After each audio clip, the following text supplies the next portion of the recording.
Go on. I know what you've done, go on. Have my set, you silly.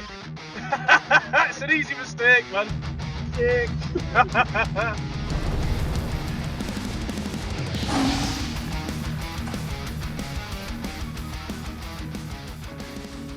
What's up, drivers? Before anything else in this review, let me start out by saying that I went into filming this one with S-tier expectations. Before I'd even seen one single second of footage from the A329, I learned how to hardwire for the first time, and I drilled a hole in my car specifically to cater for one of its features. This was simply going to be the best dashcam ever made, so making it permanent prematurely could only be the correct decision. Right?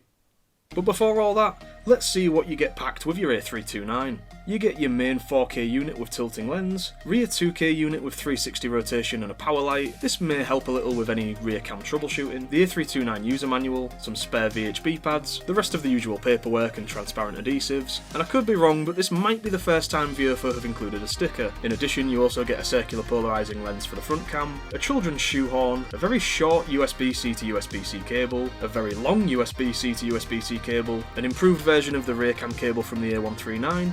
These feel a lot more durable and reliable. Finally, in the box you get another VIOFO first in the form of a USB-C 12V adapter. Additionally, I've been sent a rather rectangular looking circular polarising lens filter for the rear cam, and VIOFO's newest Bluetooth button. The controls for the buttons can be remapped in the app. The only other thing worth pointing out in the app this time is that you can change the colour of the heads-up display like in Fallout. VIOFO also very kindly dripped me out in some of their freshest merch. I genuinely wear these. The shirt feels awesome, and the cap, well, I like caps.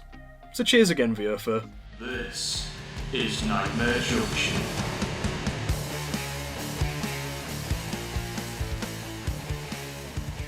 Immediately it's clear to see that the visuals of the A329 during the day are sharper and brighter, but this does also make reflections a little more prominent. It's an improvement over previous dashcams, but it's not perfect. What an absolute penis.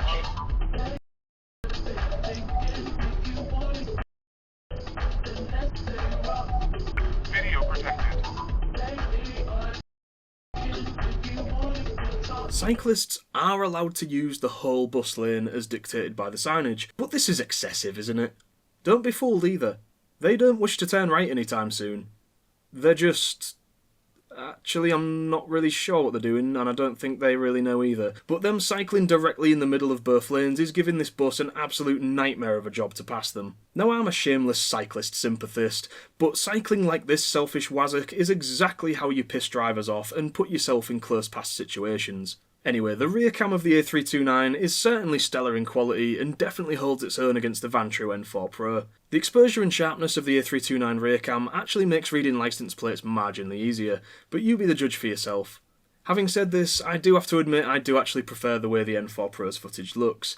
It's a more natural balance of light and colour. You can always tweak the exposure of your dashcams in your settings though if you're not overly fond of how your footage looks. In lower light conditions, the A139 Pro gets outshined again by the A329. I mean, just look at how much more beautiful this sunset is.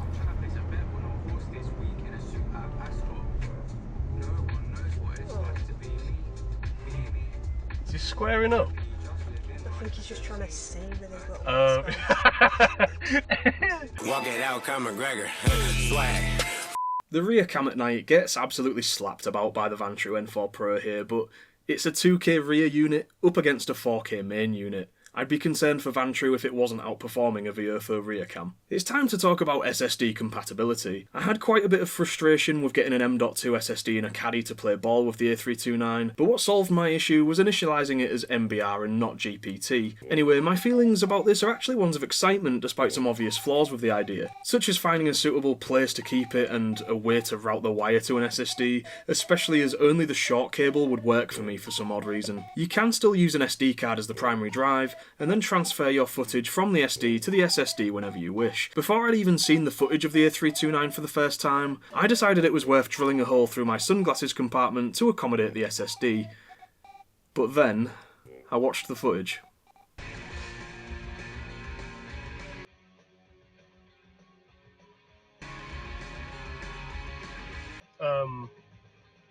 Yeah, I think you did a bit of a fuck up, didn't you, Mr. Taxi? Yeah. Unfortunately, the audio is pretty terrible. Even a 2 is generous, and I've only given it that because a 1 would be a completely non-working or glitchy microphone. During the filming of this review, I had to go and rescue a friend and jumpstart his car. Since it was hardwired, the A329 was the only camera recording at the time, but if you boost the audio to plus 40 decibels, you can just about hear us celebrating his Corsa bursting back into life.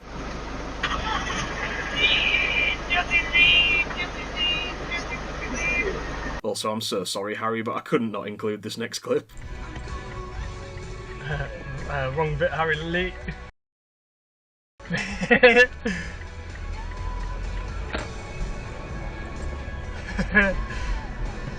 Here's me, moments after watching the A329 footage for the first time and regretting my decision. Fuck's sake, bruh. I drilled a hole. For most of you watching, crappy audio is probably such a negligible thing, but for a creator it's the single biggest sin you can commit. The following week, I still couldn't be asked to undo the installation yet, so here's a clip I caught of a very bizarre Duke driver.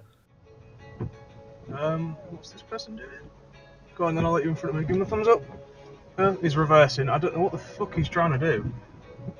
But then again, he's driving a Nissan something or other, Nissan Duke. So is anyone really that shocked? The audio seems to have no balancing whatsoever for shouting. Go on. I know what you've done. Go on. Go on. Have my sex, silly. It's an easy mistake, man. Fuck's sake. I thought he was going to be fucking having a go at me for something then. One last desperate attempt to not have to undo my installation came in the form of trying out the lapel, which is compatible with the A139.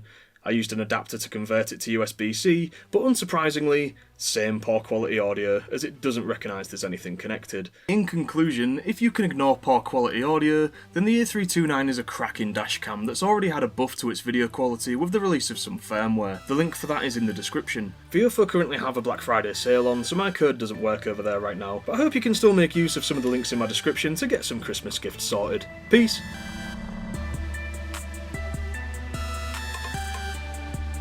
Oh, he's going to destroy so much of our stuff.